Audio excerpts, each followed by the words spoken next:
തെക്കൻ കേരളത്തിലെ തെരഞ്ഞെടുപ്പിന് ശേഷം കൂടുതൽ ആവേശത്തോടെ വടക്കൻ ജില്ലകളിലെ പ്രചരണം സമാപിച്ചു. നല്ല മുന്നൊരുക്കത്തിൽ UDF തുടങ്ങി നല്ല നിലയിൽ തന്നെ പ്രചരണം അവസാനിപ്പിക്കാൻ സാധിച്ചു. തികഞ്ഞ വിജയപ്രതീക്ഷയിലാണ്. സർക്കാരിൻ്റെ ജനദ്രോഹ നയങ്ങൾക്കെതിരെയുള്ള വലിയൊരു ജനവിധി ഉണ്ടാകും. അതിനുവേണ്ടിയാണ് ഞങ്ങൾ പ്രചരണം നടത്തിയത്. അതിൽ വലിയ വിജയം പ്രതീക്ഷിക്കുക തന്നെ ചെയ്യും.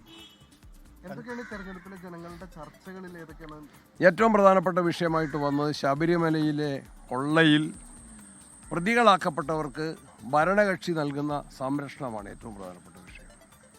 ജയിലിൽ കിടക്കുന്ന ഹൈക്കോടതിയുടെ നിർദ്ദേശപ്രകാരം അന്വേഷിച്ച പോലീസ് അറസ്റ്റ് ചെയ്ത് ജയിലിൽ കഴിയുന്ന CPM നേതാക്കന്മാർക്കെതിരെ പാർട്ടി ചെറിയ ഒരു അച്ചടക്ക നടപടി പോലും സ്വീകരിച്ചിട്ടില്ല.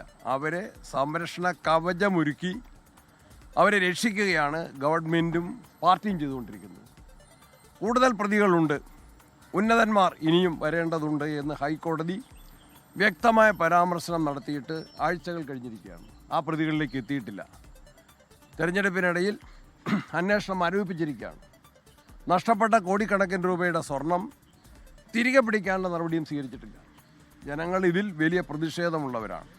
വിലക്കയറ്റം, കാർഷിക മേഖലയുടെ തകർച്ച, തൊഴിലില്ലായ്മ, അക്രമ രാഷ്ട്രീയം, വന്യമൃഗശല്യം, തീരദേശ മേഖലയുടെ പ്രതിസന്ധികൾ, പ്രയാസങ്ങൾ, ഇതെല്ലാം തന്നെ അഴിമതി, ഇതെല്ലാം തന്നെ ഗൗരവമേറിയ വിഷയങ്ങൾ തന്നെയാണ്. ഇതെല്ലാം ഗവൺമെൻറ്റിനെതിരെ ജനങ്ങളെ ചിന്തിപ്പിക്കുന്ന കാര്യങ്ങളാണ്. ഇതിലെല്ലാം ശക്തമായ പ്രചരണം നടത്തിയിട്ടുണ്ട്. അതിന് വലിയ ജനപിന്തുണയാണ് ലഭിച്ചുകൊണ്ടിരിക്കുന്നത്. സ്വർണ്ണക്കൊള്ളയിൽ മന്ത്രിമാർക്കുപരിയായി മുഖ്യമന്ത്രിയിലേക്ക് ഉൾപ്പെടെ, അതായത് അത്തരം വലിയ ഉന്നതരിലേക്ക്, അത് മന്ത്രിമാരെന്ന് പറയുന്നത് മാത്രം ചുരുക്കുന്നതിൽ അർത്ഥമില്ല, അതിലും വലിയ ഉന്നതരിലേക്ക് അന്വേഷണം പോകുന്നതുകൊണ്ടാണ് ഒരു നടപടി പോലും എടുക്കുക. അത് ഹൈക്കോടതി തന്നെയാണ് അതിന് വ്യക്തമായ സൂചന നൽകിയത്. കൂടുതൽ ഉന്നതന്മാർ ഇതിൽ പ്രതികളാണ് എന്ന് കേരള ഹൈക്കോടതി പറയുന്നു. നമുക്കറിയാം, ജയിൽ കിടക്കുന്ന പത്മകുമാറിൻ്റെ സ്റ്റേറ്റ്മെൻറ്റിൽ മുൻ മന്ത്രി ഉണ്ട് എന്ന് മാധ്യമങ്ങൾ തന്നെയാണ് പറഞ്ഞത്. എന്നാൽ പിന്നീട് അദ്ദേഹത്തെ ചോദ്യം ചെയ്തിട്ടില്ല, ആ മുൻ മന്ത്രിയെ ചോദ്യം ചെയ്തിട്ടില്ല. പ്രതികളാക്കേണ്ടവരെ രക്ഷിക്കുന്ന കാര്യമാണ് ഇപ്പോൾ ഗവൺമെൻറ് ആലോചിക്കുന്നത്.